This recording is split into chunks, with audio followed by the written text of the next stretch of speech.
เบิ้งขออนุญาตเบิ้งเด้แป๊บเดียวโอ้ได้ยินอยู่ตุบค่อยมาโตหลายเธอแล้วแต่ค่อยบ่มีปืนมาโต2เธอแล้วนะ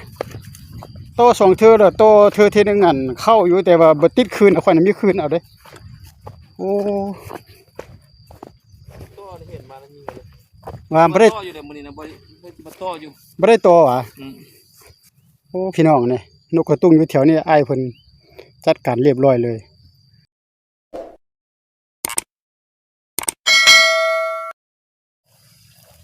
ครับสบายดีพี่น้องแรกนี่ก็ออกมาหากินคือเก่าหั่นล่ะพี่น้องโอ้อยู่เฮือนก็อยู่บ่ไหวอดใจบ่ได้พี่น้องเพราะว่าฮ้อนแดหยังแดก็เลยว่าอยากออกมาป่าล่ะก็มาหาอยู่หากินมาหาโตนกโตหนูไปประมาณนี้แหละน้องหลังจากเฮ็ดเวียกแล้วก็นอนก็นอนบ่หลับพี่น้องนอนแต่ปั๊บเดียวแล้วก็ออกมาหากินคือเก่าเลยล่ะพี่น้องจะออกไปหมายจุดบอลเก่าก่อนต่อเบิ่งก่อนลองเบิ่งพี่น้องจักสิได้หรือบ่ได้ก็ไปรอติดตามรับชมกับเราจันเบิ่งย่างออกมาคนเดียวคือเก่ากันจะไปห้ามพี่น้องโอ้แดดกำลังฮ้อนๆนะพอดีเดี๋ยวนี้ประมาณ3:30นะพี่น้อง3:30นี่แหละไปนี่นึงก็มาโตอยู่หันนี่พี่จะออกไปอยู่หันก่อนพี่น้อง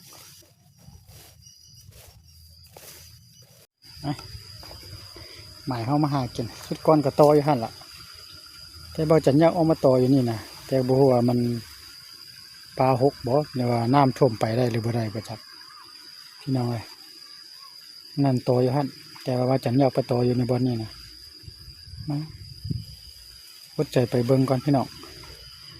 ขออนุญาตยางมาอยู่เพิ่นเบิ่งก่อนจะมาได้บ่เลยบ่ได้ก็จังค่อยกลับมาคือเก่านั่นโตอยู่หันมันนั่นนะ2-3-4 มื้อแล้วได้พี่น้องเอ้ยจะไปโตมีอีกเนาะโอ้พี่น้องบ่อนนี้น่ะเหมาะสมไปนะว่าจังจะโตอยู่บ่อนนี้นั่นนี่ได้หรือบ่ได้บ่ล่ะจะปักคืนบ่อนนี้นี่ทางนี้ก็น้ำทางนี้ก็น้ำมันจะจอดกันจะปักอยู่กลางนี่จอกล็อกบ่อนเดียวนี่แหละพี่น้องลองเบิ่งสิเข้าบ่เราจันโตอยู่ทางพ้นฝากกงกันข้ามทางนั้นนี่กาซุมไม้นะไม้สร้างพี่น้องแต่มื้อนี้เราจันมาทางนี้นี่แต่ว่าบ่มีบนโตนะมันเป็นปลาหน่อยนึงแล้วก็เบาจันก็เอาตีนยิบๆแล้วก็โตไปนั่นซื่อๆเบาจันข้ามมาทางนี้ได้มายากได้อันนี้เนี่ยเขาปลูกหญ้าเทียมพี่น้องหญ้าเทียมเขาปลูกเราไปขายได้นี่นะนี่เขาใช้สปริงเกอร์มาเห็นบ่เวลาฟ้าแดดแล้วก็น้ำบ่มีนะเขาแบบว่าใส่น้ำแล้วก็ซีดเลยนกวักกระเบิงคือสิหลายอยู่ทางนี้ก็คลองได้นี่ทางนี้ก็คลองทางนี้ก็คลองมันอันเดียวกันแล้วมันเกี่ยวไปเกี่ยวมามันสอดใส่กันนะพี่น้องเป็นแต่คลองมันอยู่ลุมหันน่ะมีนาแต่มีนกกระตุ้งพร้อมพี่น้องก็บอกว่ามันสิมาบ่มื้อนี้นี่มื้อนั้นเบาจันโตน่ะเข้าตัวนึงแต่อยู่หันยังบ่มาอีกพี่น้องยังมีอีกยังมีพี่น้องคือลักษณะนกมาห้องตบกันอยู่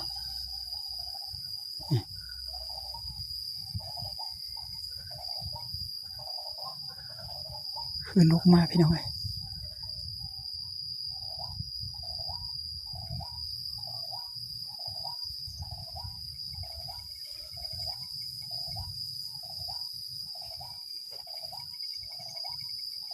บบคือนกมานะพี่น้องแต่เบาจันก็ไม่ได้ตั้งกองประสานตั้งกองปลาดิอยู่ใกล้ๆนี่นะ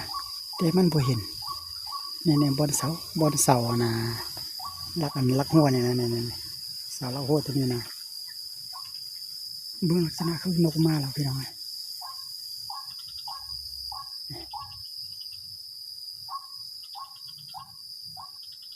นกมาแล้วนะพี่น้องแต่เขาบ่เห็นแล้วมันตีหุ่นนั่นแหละตีหุ่นแล้วมันไปซับหุ่นมุนอุ้ยปุ้ยแล้วโฟมเลยพี่น้องนกมาแล้ว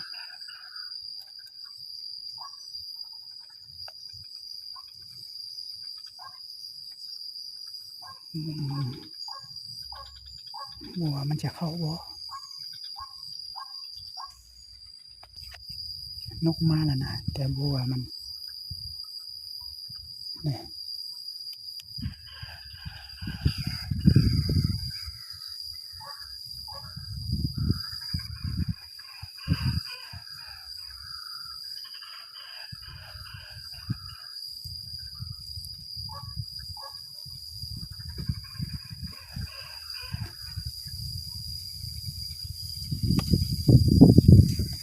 วักอยู่บนนี่นะพี่น้องนี่อยู่บนนี่นี่มันบ่ยอมเข้านะเขาต่อบนนี่นะมันบ่ยอมเข้านี่ขนาดมันยางเข้ามือแล้วมาตีเนี่ยเรียบร้อยเลยโคแต่ว่ามันออกมาตีอย่างเดียวนะมันอยู่นี่บ่ออกพี่น้องไปชอบบนไม้ก่อนพี่น้องข้ามคลองข้ามอย่างมาบนโบแมนนาได้พี่น้องสู้จะได้คลิปหนึ่งกับบนนาได้หนีเบิ่งเลยจักแม่นน้ำลึกจักแม่นน้ำตื้นบ่ฮู้ลวงบ่จันบ่มาจักเธอได้บ่นี่นี่ที่ไปถึงก็กินทางแล้วก็ย่างไปซื่อๆเบิ่งนี้ความยุ่งยากพี่น้องเอ้ยโอ้ยพี่น้องก่อนจะได้คลิปหนึ่งกับบ่แม่นธรรมดาเบิ่งแม่บ่นี่ก็เป็นหนองนึงจักหน่อยตกไปแล้วก็แม่นจุ่มมัดพี่น้องสู้จะได้คลิปหนึ่งกับบ่แม่นง่ายพี่น้องไปมาลำบาก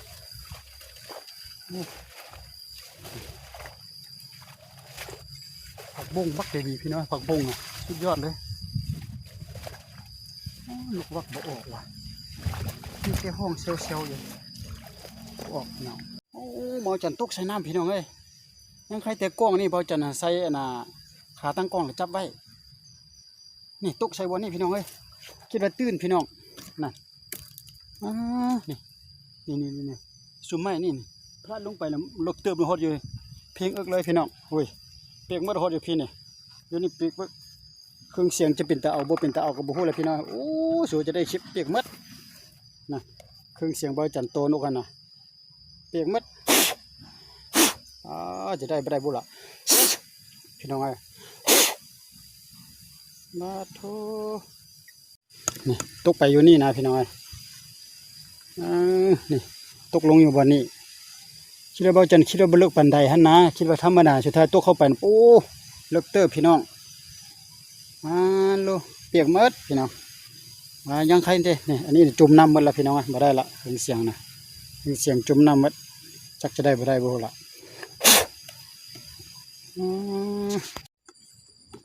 พี่น้องเขายิงนกกระตุงเหรอเขาจะไปเบิ้งเพื่อน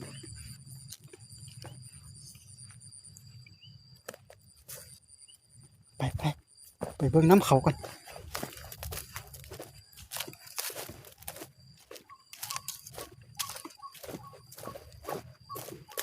นี่นกกระตุงโอ้เขามาแล้วพี่น้องไปเบิ้งนกกระตุงชมพูเจ้าโตเอาวะเบิ้งขออนุญาตเบิ้งเด้แป๊บเดียวโอ้ได้ยินอยู่ตุบค่อยมาโตหลายเธอแล้วแต่ค่อยบ่มีปืนมาโตสองเธอแล้วนะ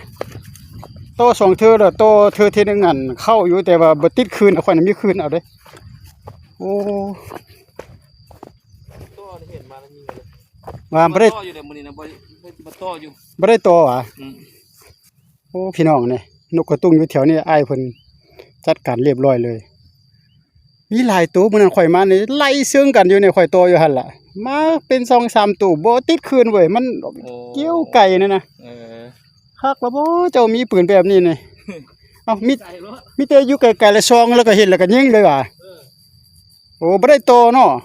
โอ้คันโตน่ะมาดีได้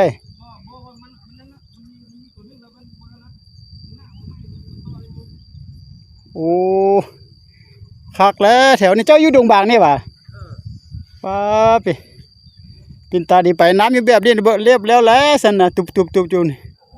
ใส่ปืนตัวนี้ข่อยกับวันแล้วปืนนี่มันคักขนาดแล้วข่อยกับโตนกวักอยู่หันเดี๋ยวนี้ก็ได้นี่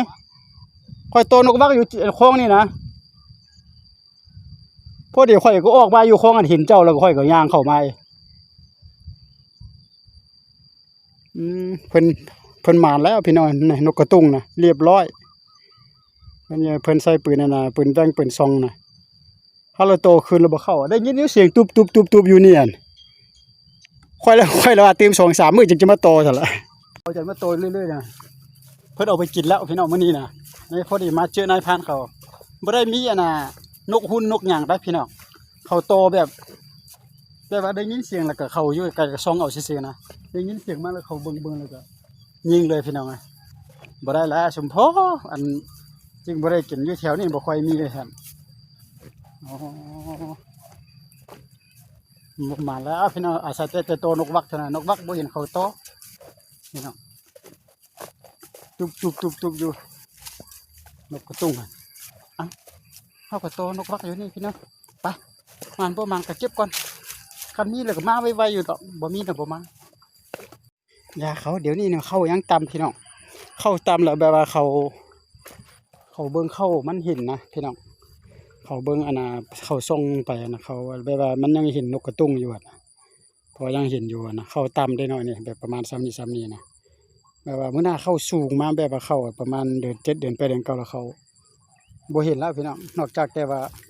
เขามาคันนาบ่หยังว่าได้ยินอยู่บ่จันอยู่บ่นี้เสียงตุ๊กอยู่บ่ฮู้ว่าเพิ่นนั่งอยู่หั่นบ่จักก็บ่ได้ส่องไปซ้ำสุดท้ายเพิ่นอยู่หั่นโอ้ตบได้ยินเสียงพับนี่ไปเบิ่งเรียบร้อยนกวักเขานกหุ่นเฮากับนกปานตบกันอยู่ละแต่บ่ฮู้ว่ามันจะเข้าบ่อยู่ได้กับตัวห้องใส่กันอยู่บ่ว่าจะเข้าหรือบ่เข้านกกระตุ้งนี่พี่น้องนี่เป็นนกวักกันแล้วจะได้กินก็ลองเบิ่งพี่น้องเธอก็ตอนนี้ไม่ได้กินกว่าเธอเดือน8เดือน9เพิ่นแล้วพี่น้องเพราะเข้ามันสูงเลยตอนนั้นเนาะบ่เป็นหยังคนเฮาก็มีโอ้มื้อนี้นี่คันบ่ได้นกเลยนี่ลูกเทินเลยลุ่มใส่น้ำพี่น้องเครื่องอันนี้เปียกหมดลำโพงน้อยโตนกเปียกหมดนี่ทงก็เปียกหมดในหินบ่นี่พี่น้องลุ่มใส่น้ำโอ้เนี่ย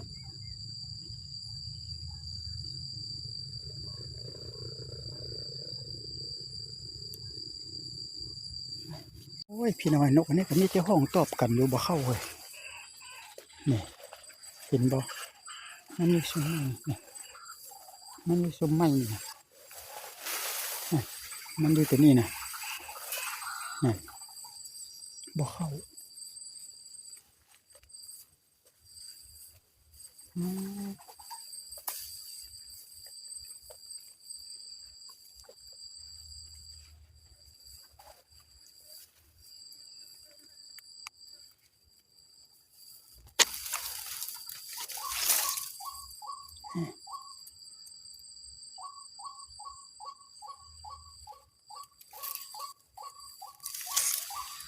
บ่เข้าไปนะมันมีซุ้มนี่นะ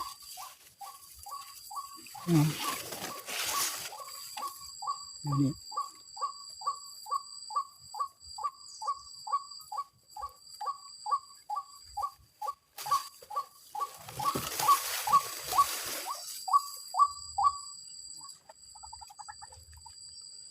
นกอยู่นี่นะนกว่ากันบ่ออกว้ายกินหยังวะอันนี้เนี่ยที่ว่าบ่หมานมือหมานมือบ่หมานก็สลับสับเปลี่ยนกันไปจังซี่แหละก็นายพรานเพิ่นเอาไปกินมันละตัวนกวักก็มีอยู่ใกล้ๆบ่เข้าซื่อๆพี่น้องนกวักมันมีหลายแค่อยู่ใส่ไปเดินนกวักมันบ่เข้าอยู่แถวนี้ก็มีมัดแต่มันบ่ออกมาตีหุ่นถ้าออกมาตียามใดแล้วแม่นเรียบร้อยเลยบ่มีพลาดเลยเป้าจันเข้ากระจายฮู้วิธีปักนั่นน่ะคือนกวักละ